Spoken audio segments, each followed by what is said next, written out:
6 o'clock, a lot to get to today. We'll check in with George a little bit later for the weather. First, though, our breaking news. Yes, we have big breaking news from Midtown Tulsa this morning.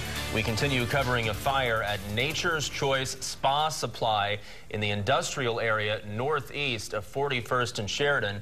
What's stored in that building is what has hazmat and fire officials concerned this morning. 2 News reporter Patricia Santos was the first reporter on the scene just after 4 this morning, and she joins us now live. Patty?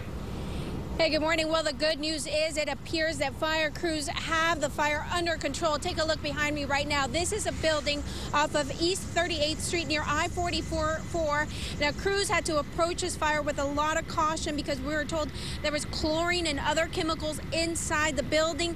We were first on scene, and take a look at what we saw when we first arrived. Now, all of these chemicals can be very dangerous, so crews had to be very careful in approaching this area and also monitoring the air and the water that was used to put out this fire.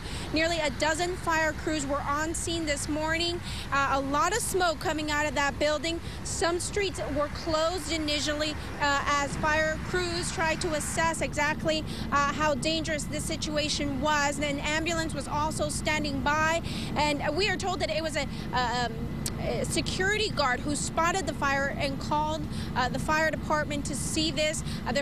We know that there's a placard outside the building that told fire crews exactly how dangerous and what kind of chemicals were inside this building. We will continue to follow this story, and coming up you'll hear from the fire chief, one of the fire captains, as to how they were able to contain this fire.